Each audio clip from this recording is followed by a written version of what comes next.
Shalom, selamat jumpa lagi saudara seiman, orang percaya, rekan sahabat dimanapun Anda berada.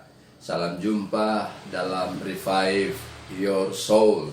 Dan saat ini kita selalu diingatkan ketika meningkatnya kasus COVID, selalu kita waspada, berjaga-jaga. Dan saya akan baca Alkitab yang saya ambil dari 1 Timotius pasalnya yang keempat, ayatnya yang ke-8.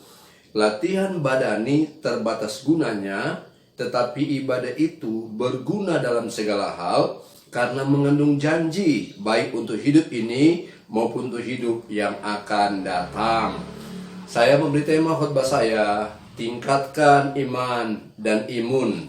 Tingkatkan iman dan imun.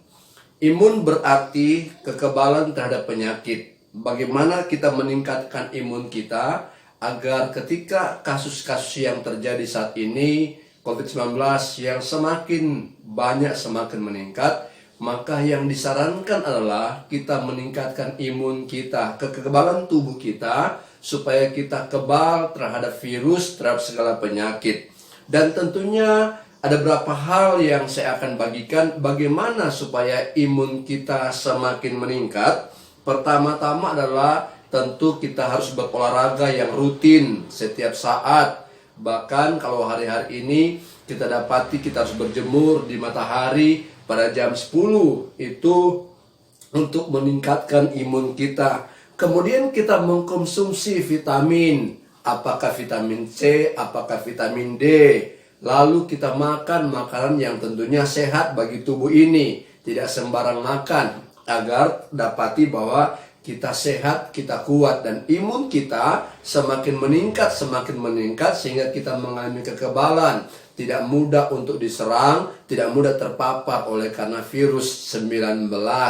Tentunya tidak mudah berbicara hal ini, karena kami juga sudah mengalami hal itu, sehingga saya bisa bagikan kepada Bapak Ibu sekalian, saudara-saudara, mari kita menjaga imun untuk kita bisa kebal terhadap virus. Itu semua Alkitab berkata, memang benar kita perlu meningkatkan imun kita. Tetapi ada juga yang paling penting sebagai orang percaya, agar kita meningkatkan iman percaya kita. Tentunya iman kepada Yesus Kristus perlu meningkatkan iman. Karena di tengah situasi-situasi seperti ini, kalau kita tidak beriman, tentu banyak orang yang frustasi, banyak orang yang putus asa, banyak orang yang bermasa bodoh, banyak orang juga yang akhirnya berkata, saya tidak sanggup lagi hadapi kehidupan ini ketika virus menyerang. Dengan banyak hal yang kita alami, rasanya ekonomi semakin mengalami penurunan yang sangat drastis. Kebutuhan-kebutuhan yang kita butuhkan hari demi hari pun meningkat, sementara pemasukan kita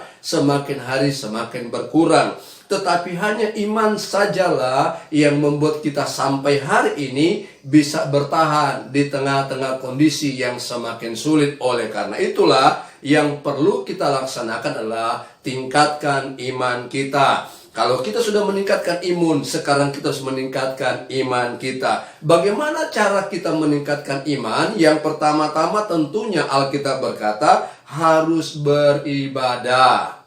Karena ibadah itu mengandung janji. Beribadah kepada Tuhan yang punya kehidupan, yang punya segala-galanya, yang mampu menjamin kehidupan kita, yang mampu memberikan kita berkat-berkat, yang berkecukupan, yang mampu menyediakan segala kebutuhan kita, dan yang tidak pernah meninggalkan kita. Yang kedua tentunya jangan lupa untuk baca firman Tuhan. Kenapa? Roma 10 ayat 17 berkata, bahwa sesungguhnya iman timbul dari pendengaran akan firman.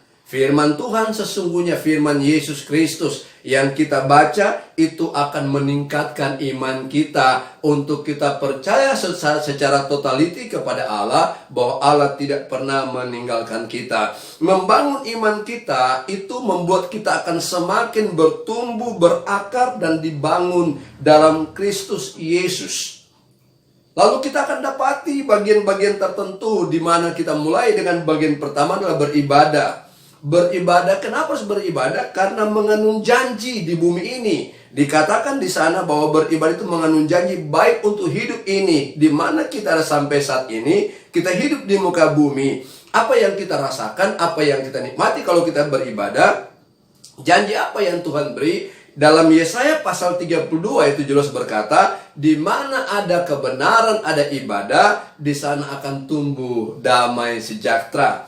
Ada kebahagiaan dalam Yeremia 7 ayat 23. Kalau kita mendengar suara Tuhan beribadah kepada Allah, maka kita akan mendapatkan kebahagiaan. Lalu Roma pasal 12 ayat 12 berkata bahwa kita akan punya sukacita kalau kita beribadah. Kita mampu sabar, kita mampu untuk bertahan di tengah kondisi apapun, karena kita mengerti bahwa janji-janji yang Tuhan beri kalau kita hidup di muka bumi ini, ada damai sejahtera, ada ketenangan, ada kebahagiaan, bahkan ada sukacita. Lalu kemudian hidup yang akan datang.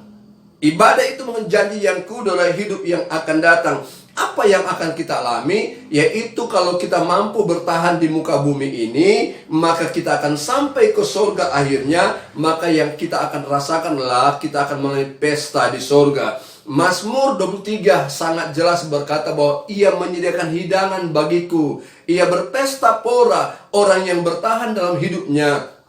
Orang yang bertekun dengan imannya akan menikmati pesta di surga. Memang selama kita menghadapi masa-masa isolasi mungkin kita tidak berpesta. Tapi ada janji Tuhan, di surga kita akan berpesta bersama dengan Yesus Kristus, Raja di atas segala raja. Surga kita akan nikmati. Kenapa? Karena nama kita terdaftar dalam kehidupan, buku kehidupan daripada surga, daripada Allah. Kita tidak mundur di tengah situasi, kita tidak menyangkal Tuhan di tengah kondisi yang begitu sulit, tapi kita bertahan, kita beribadah, kita meningkatkan iman kita, dan akhirnya apa yang kita rindukan, kita bisa mendapatkan jaminan di muka bumi ini.